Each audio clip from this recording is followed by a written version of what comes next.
கிறிஸ்துவுக்கு முன் 13வது நூற்றாண்டு. எகிப்து தேசம். அன்றைக்கிருந்த அநேக தேசங்களை சிறைப்பிடித்து தனக்கு அடிமையாக்கி கொண்டிருந்தது இந்த எகிப்து சாம்ராஜ்யம். இதில் ஆபிரகாமின் சந்ததியாகிய யூதர்களும் அடக்கம். ஏறத்தாழ 400 ஆண்டுகள் அவர்கள் அடிமைத்தனத்தில் இருக்கும் பொழுது அவர்கள் தங்களுடைய தேவனாகிய ஆபிரகாமின் தேவனும் ஈசாக்கின் தேவனும் யாக்கோபின் தேவனிடத்தில் அவர்கள் முறையிட்டார்கள். அவர்களின் கண்ணீரை கண்டு பெருமூச்சை கேட்டு ஆண்டவர் அவர்களை விடுதலையாக்கும்படி மோசே என்கிற ஒரு மனிதனை கர்த்தர் எழுப்பினார். மோசே பார்வோனிடத்தில் போய் என் ஜனங்களை விடுதலையாக்கும்படி கர்த்தராகிய தேவன் சொல்லுகிறார் என்று சொன்ன பொழுதோ பார்வோன் இந்த வார்த்தைகளுக்கு சற்றும் செவிசாய்க்காமல் தன் இருதயத்தை கடினப்படுத்தினபடியால் இதுவரை உலகம் கண்டிராத 10 வாதைகளை ஆண்டவர் எகிப்து தேசத்திற்கு விரோதமாய் அனுப்பினார். 10வது வாதையின் போது தேவனாகிய கர்த்தர் ஒரு சங்கார தூதனை அனுப்பி எகிப்து தேசத்தின் தலை பிள்ளைகளை கொன்றார். இதை கண்டு மிரண்டு போன பார்வோன் அன்றைக்கு இரவே மோசேவை அழைத்து தேவனின் ஜனமாகிய இந்த யூதர்களை அழைத்து கொண்டு எங்கள் தேசத்தை விட்டு புறப்பட்டு போ என்று அவன் கட்டளையிட்டான். 400 வருடமாய் அடிமைத்தனத்தில் இருந்த இஸ்ரவேல் ஜனங்கள் அன்றைக்கு இரவே கர்த்தர் அவர்களுக்கு வாக்கு பண்ணின கானான் தேசத்திற்கு நேராய் புறப்படத் தொடங்கினார். 6 லட்சம் புருஷர்கள், ஏறத்தாழ 30 லட்சம் ஜனங்கள் அன்றைக்கு இரவு தேவனாகிய கர்த்தரை விசுவாசித்து தங்களுடைய கானான் பிரயாணத்தை ஆரம்பித்தார்கள். இவர்கள் எகிப்து தேசத்தை விட்டு கிளம்பின அந்த மாதம் இவர்களுக்கு முதல் மாதமாய் இருப்பதாக என்று சொல்லி கர்த்தர் அவர்களுக்கு கட்டளையிட்டார். அந்த முதல் மாதத்தின் 15வது நாள் இரவிலே இந்த ஜனங்கள் எகிப்திலிருந்து புறப்பட்டார்கள். இஸ்ரவேல் ஜனங்களின் பிரயாணங்களை புரிந்து கொள்வதற்காக இவர்கள் கிளம்பின முதல் மாதத்தை நம்முடைய முதல் மாதமாகிய ஜனவரி என்று சொல்லி நாம் எடுத்துக்கொள்ளலாம். அந்த பிரகாரம் ஜனவரி 15ஆம் தேதி 2025வது ஆண்டுல எகிப்தை விட்டு இவர்கள் புறப்படுகிறார்கள். எகிப்து தேசத்தில் ராம்சேஸ் என்கிற பட்டணத்திலிருந்து புறப்பட்டு இஸ்ரவேல் ஜனங்கள் மோசேவின் தலைமையின் கீழ் சுக்கோத் என்று அழைக்கப்படுகிற ஒரு இடத்தை வந்து அடைந்தார்கள். இந்த இடத்திலிருந்துதான் ஆண்டவராகிய தேவன் இஸ்ரவேல் ஜனங்களோடு எப்பொழுதும் இருக்கும்படியாய் மேக ஸ்தம்பமாய் அக்னி ஸ்தம்பமாய் இவர்களை வழிநடத்த ஆரம்பித்தார்.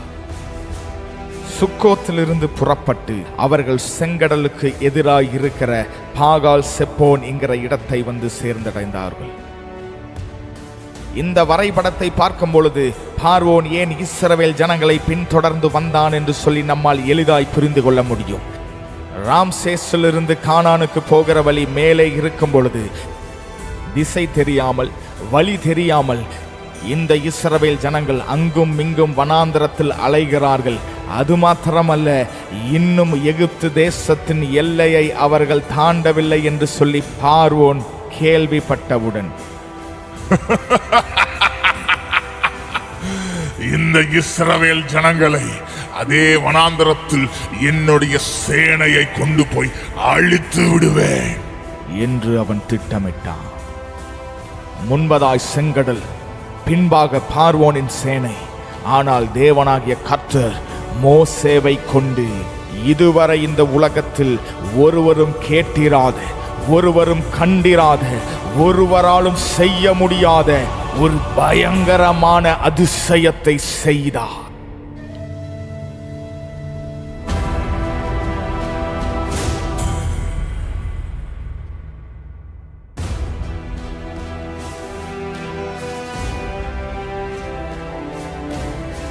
எந்த செங்கடல் இஸ்ரவேல் ஜனங்களுக்கு தடையாயிருந்ததோ அதே செங்கடலை வைத்து பார்வோனுடைய சேனையை கர்த்தர் முற்றிலுமாய் அழித்து போட்டார்.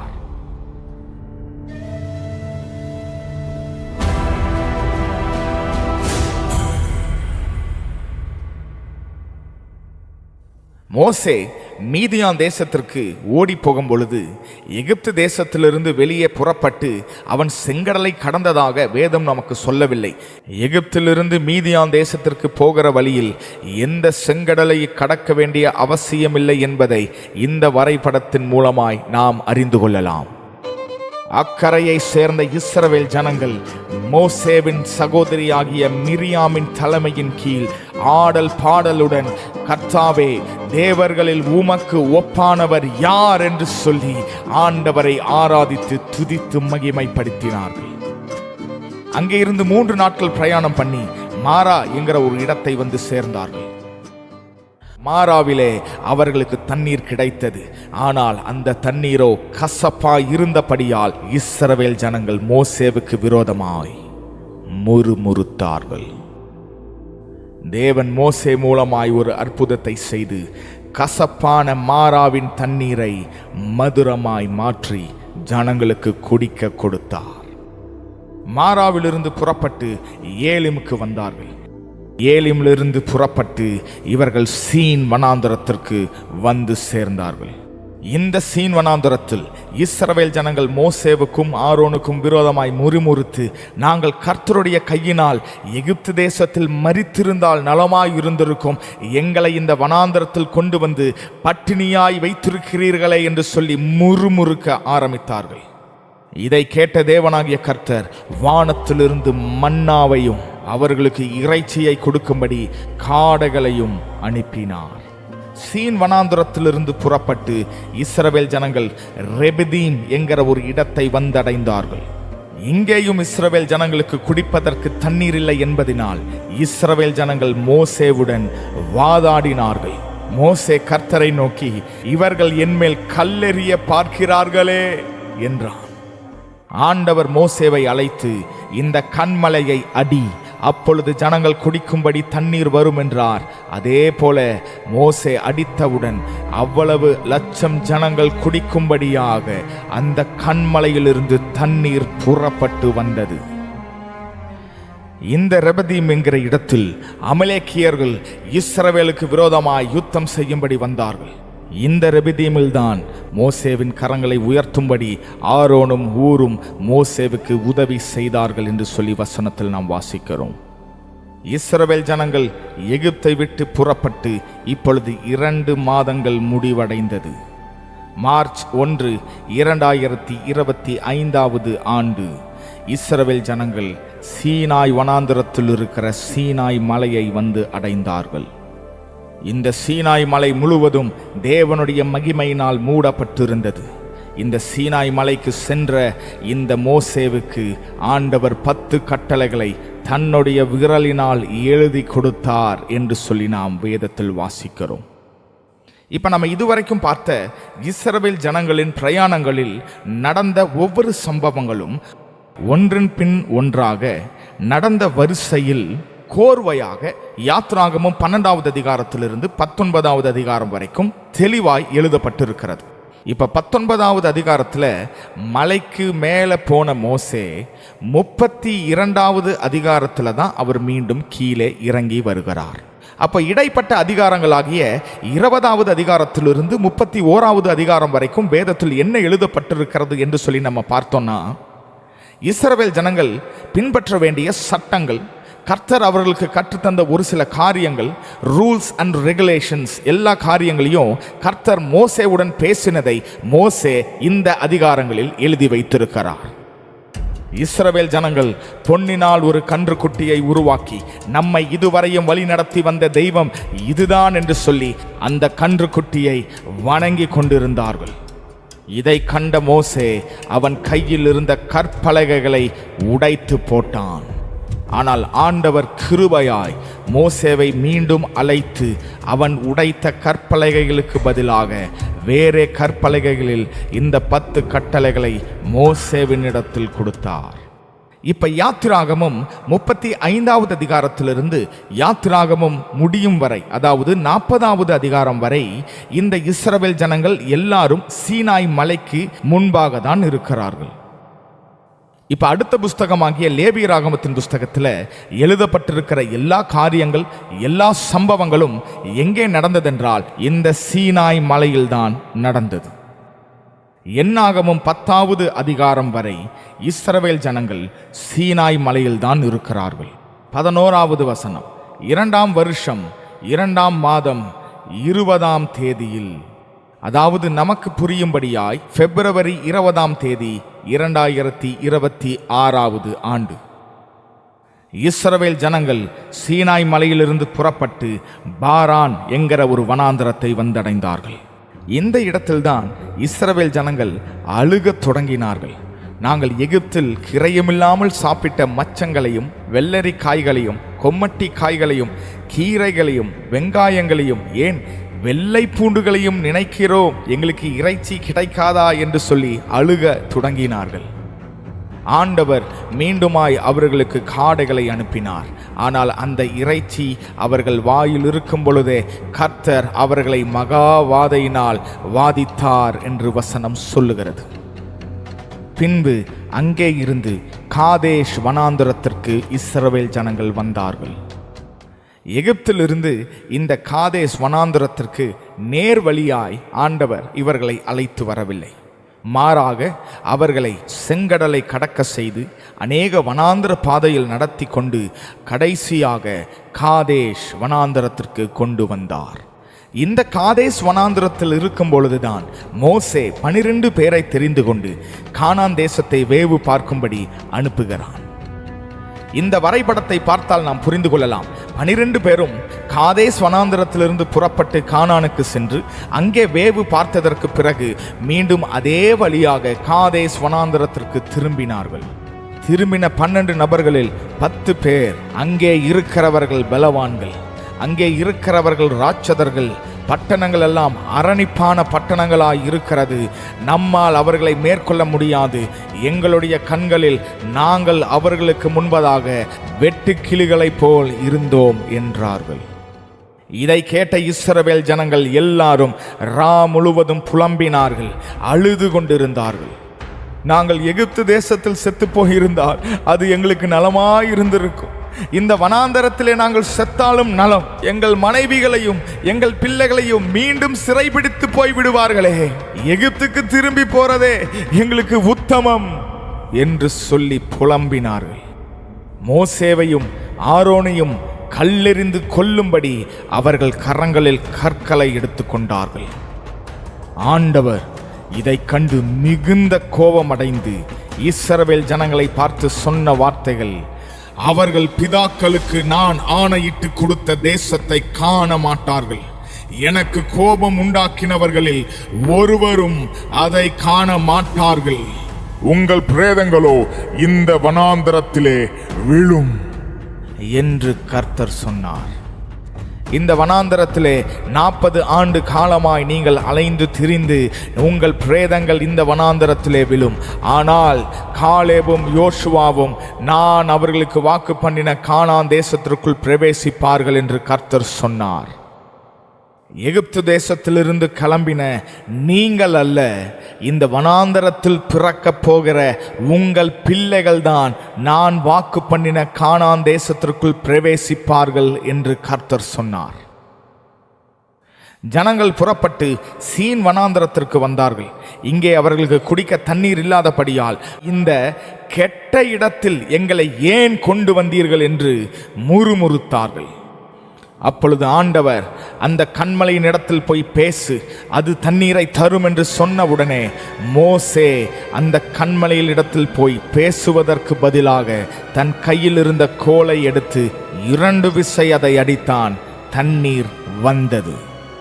இந்த காரியத்தின் நிமித்தம்தான் மோசே கானானுக்குள் பிரவேசிப்பது இல்லை என்று சொல்லி என்னாகமம் 20வது அதிகாரம் 12வது வசனத்தில் நாம் வாசிக்கிறோம். கர்த்தர் சொன்ன பிரகாரமே இஸ்ரவேல் ஜனங்களை 40 ஆண்டு காலமாய் அந்த பெரிய வறண்ட வனாந்தரத்தில் ஆண்டவர் அலைய பண்ணினார். இந்த 40 ஆண்டுகளில் எகிப்திலிருந்து கிளம்பின எல்லா ஜனங்களும் வனாந்தரத்தில் மரித்து மடிந்தார்கள், காலேபும் யோசுவாவையும் தவிர. பொதுவாக சொல்லப்படுகிற ஒரு காரியம் இதுதான். எகிப்து தேசத்திலிருந்து கிளம்பின ஒருவர் கூட கானான் தேசத்திற்குள் பிரவேசிக்கவில்லை, காலேபையும் யோசுவாவையும் தவிர என்று சொல்லி நாம் கேள்விப்பட்டிருப்போம். ஆனால் அது உண்மை இல்லை. ஏனென்றால் என்னாகமம் 1வது அதிகாரத்தில் ஆண்டவர் மோசேவை இஸ்ரவேல் ஜனங்களின் தொகை எவ்வளவு என்று சொல்லி என்ன சொல்லுகிறார்? இந்த சென்சஸ் கணக்கெடுப்பில் 20 வயதுக்கு மேல் இருக்கிறவர்கள் மாத்திரம்தான் இந்த 40 ஆண்டுகளில் மரிப்பார்கள் என்று தேவனே மிக தெளிவாய் சொல்லி இருக்கிறார். அப்ப எகிப்து தேசத்திலிருந்து புறப்பட்ட அநேக வாலிபர்கள் என்னாகமும் 1வது அதிகாரத்தில் எடுக்கப்பட்ட சென்சஸ் கணக்கின்படி 20 வயதுக்கு கீழ் உள்ளவர்களாய் இருந்தால் அவர்களும் காலேபும் யோசுவாவோடும் கானான் தேசத்திற்குள் நிச்சயமாய் பிரவேசித்திருப்பார்கள் என்று சொல்லி இந்த வசனம் நமக்கு காண்பிக்கிறது.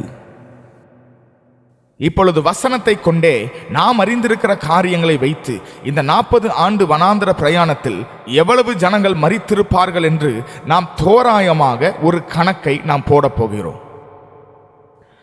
இப்ப என்னாகமும் 1வது அதிகாரம் 46வது வசனம் சொல்லுகிறது, மொத்த தொகை எண்ணப்படும் பொழுது 6,3550. இதில் ஆண்கள் மட்டும்தான் எண்ணப்பட்டிருக்கிறார்கள். அப்ப நம்முடைய கணக்குக்காக பெண்கள் ஒரு 6 லட்சம் இருந்திருப்பார்கள் என்று எடுத்துக்கொள்ளலாம். அப்போ 20 வயதுக்கு மேற்பட்ட ஆண்களும் பெண்களும் அவர்கள் 12 லட்சமாய் இருக்கிறார்கள்.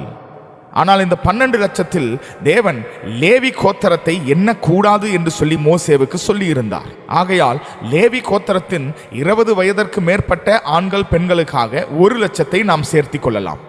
இப்பொழுது வேதத்தின்படி மொத்த தொகை 13 லட்சம் ஜனங்கள். 40 ஆண்டுகளை நாட்களாய் நாம் கணக்கிட்டால் 14,600 நாட்கள் வருகிறது. இப்பொழுது 13 லட்சம் ஜனங்களை 14,600 வகுத்தால் 90 வருகிறது. அப்போ இந்த 13 லட்சம் ஜனங்கள் மரித்து ஒரு புதிய சந்ததியை ஆண்டவர் ஏற்படுத்த வேண்டும் என்றால் இந்த 40 வருடமாய் ஒவ்வொரு நாளும் குறைந்தது 90 ஜனங்கள் மரிக்க வேண்டும், 90 ஜனங்கள் பிறக்க வேண்டும். இந்த காரியத்தை சற்று சிந்தித்து பாருங்கள். ஒவ்வொரு நாளும் இஸ்ரவேல் பாளையத்தில் 90 ஜனங்கள் நிச்சயமாய் மரிக்க வேண்டும். அப்போ ஒவ்வொரு நாளும் இந்த இஸ்ரவேல் ஜனங்களுக்குள்ள நாளைக்கு நான் மரித்து விடுவேனோ, நாளைக்கு என் மனைவி மரித்து விடுவாளோ என்று சொல்லி 20 வயதுக்கு மேல் உள்ள ஒவ்வொருவருக்கும் இந்த 40 ஆண்டு காலமும் எவ்வளவு மரண பயம் அவர்களுக்குள்ளே இருந்திருக்கும். ஒவ்வொரு நாளும் 90 ஜனங்கள் மரிக்கிறார்கள் என்றால் யாருக்காக அழுவது, யாருக்காக புலம்புவது, யாரை அடக்கம் செய்வது என்று சொல்லி பெரிய ஒரு குழப்பம். அதே போல இந்த முதல் சந்ததிக்கு பதிலாக 2வது சந்ததி எழும்ப வேண்டும் என்பதற்காக அதே பாளையத்தில் 90 குழந்தைகளும் பிறந்து கொண்டிருக்கிறது ஒவ்வொரு நாளும். அது எப்படி பிரதர் 90 குழந்தைகள் பிறந்தார்கள் என்று நீங்கள் சொல்லுகிறீர்கள் என்றால் அதற்கு வேதத்தில் ஆதாரம் இருக்கிறது. ஆண்டவர் மோசேவின் இடத்தில் இந்த 2வது சந்ததியுடைய தொகையை எண்ண வேண்டும், அவர்களுடைய சென்சஸ் கணக்கெடுப்பை நீ எடுக்க வேண்டும் என்று சொல்லி என்னாகமம் 26வது அதிகாரத்தில் ஆண்டவர் சொல்லுகிறார். 51வது வசனம் சொல்லுகிறது, இந்த மொத்த தொகை 6,01,730. என்னாகமும் 1வது அதிகாரத்தின்படி அந்த முதல் சந்ததியின் சென்சஸ் கணக்கெடுப்பின்படி 6,03,000 ஜனங்கள் இருந்தார்கள். ஜனங்கள் என்றால் 20 வயதிற்கு மேற்பட்ட ஆண்களை இந்த வசனம் சொல்லுகிறது. அப்ப பெண்களையும் சேர்த்தால், லேவி கோத்திரத்தையும் சேர்த்தால் அதே 13 லட்சம் ஜனங்கள் மீண்டுமாய் 2வது சந்ததியில் 40 வருடத்தோடைய முடிவில் உண்டாகி இருக்கிறார்கள் என்று சொல்லி இந்த வசனம் நமக்கு மிக தெளிவாக காண்பிக்கிறது. அப்ப இந்த 40 ஆண்டு காலமாய் எகிப்து தேசத்திலிருந்து கர்த்தரால் அழைக்கப்பட்ட இந்த இஸ்ரவேல் ஜனங்கள் புசித்தார்கள், குடித்தார்கள், பிள்ளைகளை பெற்றார்கள், திருமணம் செய்தார்கள். ஆனால் எல்லாவற்றையும் செய்ததற்கான ஒரே நோக்கம் என்ன தெரியுமா? இவர்கள் செத்து மடிய வேண்டும். 40 ஆண்டு காலமாய் இவர்கள் நடந்தார்கள், வனாந்தரம் முழுவதும் அலைந்து திரிந்தார்கள். எதற்காக? மரிப்பதற்காக மாத்திரமே. புசிப்போம், குடிப்போம், பிள்ளைகளை பெற்றெடுப்போம், வானத்திலிருந்து மன்னாவை பெற்றுக்கொள்வோம், ஆனால் கானான் தேசத்திற்குள் நாங்கள் பிரவேசிக்க மாட்டோம். இதே எண்ணம் நமக்குள் இருக்கிறதா என்று சொல்லி சற்று சிந்தித்து பார்க்கலாம். புசிக்கிறோம், குடிக்கிறோம், பிள்ளைகளை பெற்றெடுக்கிறோம், வானத்திலிருந்து தேவனுடைய ஆசீர்வாதங்களை பெற்றுக்கொள்ளுகிறோம். ஆனால் இயேசுவோ, நான் மீண்டும் வந்து உங்களை அழைத்து செல்வேன் என்று சொன்ன அந்த பரம கானானை குறித்து எந்த ஒரு எண்ணமும் இல்லாதவர்களாய், அந்த பரம கானானுக்குள் பிரவேசிப்பதற்கு நான் என்ன செய்ய வேண்டும், அதற்கு நான் எப்படி ஆயத்தமாக வேண்டும் என்கிற காரியங்களை குறித்து சிந்திக்கிறதுக்கு பதிலாக பிறந்தோம், வாழ்ந்தோம், மரித்தோம் என்கிற மனநிலையில் இருக்கிறோமா என்று சற்று சிந்தித்து பார்ப்போம். 40 ஆண்டுகளின் முடிவில் ஆண்டவராகிய தேவன் இந்த புது இரண்டாவது சந்ததியை நேர்வழியாய் கானானுக்குள் பிரவேசிக்க செய்யவில்லை. மாறாக வேறே வழியில் அவர்களை நடத்தி சென்றார். நேபோ என்கிற மலையின் அடிவாரத்தில் இஸ்ரவேல் ஜனங்கள் பாளையம் இறங்கினார்கள். இந்த இடத்தில் இஸ்ரவேல் ஜனங்கள் என்றால் எகிப்திலிருந்து கிளம்பின முதல் சந்ததியை நாம் குறிப்பிடவில்லை. 40 ஆண்டு காலமாய் இந்த வனாந்தரத்தில் பிறந்த இரண்டாவது சந்ததியை நாம் சொல்லுகிறோம். இந்த உபாகமத்தின் புஸ்தகத்தில் மோசே இந்த இஸ்ரவேல் ஜனங்களுக்கு இதுவரையும் தேவன் இஸ்ரவேல் ஜனங்களுடைய வாழ்க்கையில் எப்படியெல்லாம் அதிசயம் செய்து வனாந்திரத்தில் நடத்தி வந்தார் என்று சொல்லி மீண்டும் சொல்லுவதை நாம் வாசிக்கிறோம். ஏன் அவர் சொல்லுகிறார்? ஏனென்றால் இந்த இரண்டாவது சந்ததி வனாந்திரத்தில் பிறந்தவர்கள். இவர்கள் எகிப்தில் கர்த்தர் செய்த 10 வாதைகளை பார்க்கவில்லை. இவர்கள் செங்கடல் இரண்டாக பிளந்ததை பார்க்கவில்லை. கண்மலையிலிருந்து தண்ணீர் வந்ததை இவர்கள் பார்த்ததில்லை. ஆதலால் இவர்கள் அந்த காரியங்கள் எல்லாம் நடந்தது என்று சொல்லி அறிந்து கொள்ளும்படியாய் இந்த இரண்டாவது சந்ததிக்கு இந்த காரியங்களை மோசே தன்னுடைய முதிர் வயதில் சொல்லி கொடுக்கிறார். உபாகமம் 1 - 33 அதிகாரங்கள் வரை இந்த காரியங்கள் தான் எழுதப்பட்டிருக்கிறது. 33வது அதிகாரத்தில் மோசே இஸ்ரவேல் ஜனங்களை ஆசீர்வதித்து 34வது அதிகாரத்தில் நேபோ மலைக்கு சென்று மோசே மரித்தார் என்று இந்த உபாகமத்தின் புஸ்தகம் நிறைவடைகிறது. இப்பொழுது நேபோ மலையில் இருந்து புறப்பட்ட இஸ்ரவேல் ஜனங்கள் கானான் தேசத்தின் எல்லையில் வந்து நின்று கொண்டிருக்கிறார்கள்.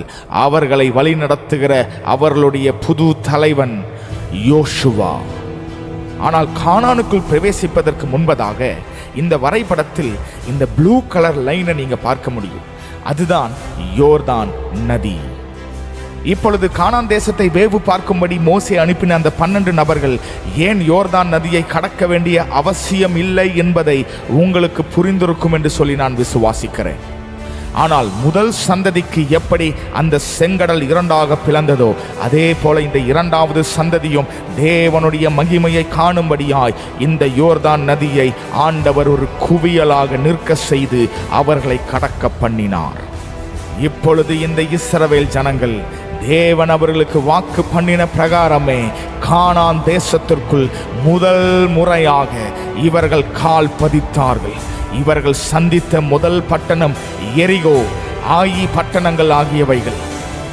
தேவனுக்கு கீழ்ப்படிந்து அவர்கள் எரிகோ கோட்டையை சுற்றி வந்தார்கள். தேவன் அவர்களுக்காக யுத்தங்களை செய்ய ஆரம்பித்தார். எவ்வளவும் பொய் உரையாத தேவன் அவர் சொன்ன பிரகாரமே ஆபிரகாமின் சந்ததிக்கு இந்த கானான் தேசத்தை வாக்கு பண்ணின பிரகாரம் இவர்கள் கையில் அதை கொடுத்தார்.